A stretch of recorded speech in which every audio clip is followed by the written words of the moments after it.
अस्सलाम वालेकुम नाज़रीन, मैं आपको अपने चैनल देसी हेल्थ रेमेडीज़ में खुशामदीद कहता हूँ। आपसे इल्तमास है कि इस चैनल को सब्सक्राइब कीजिए और बेल आइकन को भी दबा दीजिए।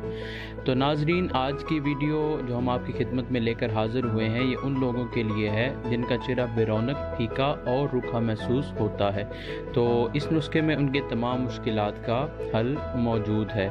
अगर आप इस नुस्खे को इस्तेमाल करेंगे तो इंशाअल्लाह ये आपके चेहरे पे निखार को, गुलाबीपन को और शादाबी को और रौनक को वापस लेकर आएगा।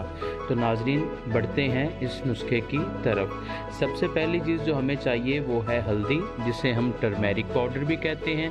ये आपके घर में आसानी से आपको दस्तयाब हो जाएगा। टर्मेरिक पाउडर हमने एक चुटकी लेना है किसी भी बर्तन में, सिर्फ एक चुटकी टर्मेरिक पाउडर। उसके बाद जो अगली चीज़ है वो हमारे पास है बेसन यानी ग्राम फ्लोर। ये भी आपने एक चम्मच ले लेना है, ये आपको आसानी से दस्तयाब हो जाएगा। ग्राम फ्लोर का आपने एक चम्मच लेना है, उसी हल्दी में डाल देना है एक चम्मच। तीसरी चीज़ है हमारे पास बालाई, ये भी आपके घर में मौजूद है। थोड़ी सी बालाई आपने इसके अंदर डाल देनी है, इसको मिक्स करके अपने चेहरे पे आपने लगा लेना है। इससे आपको शादाबी मिलेगी। इस नुस्खे को इस्तेमाल करें, चैनल सब्सक्राइब करें, हमें दुआओं में याद रखें।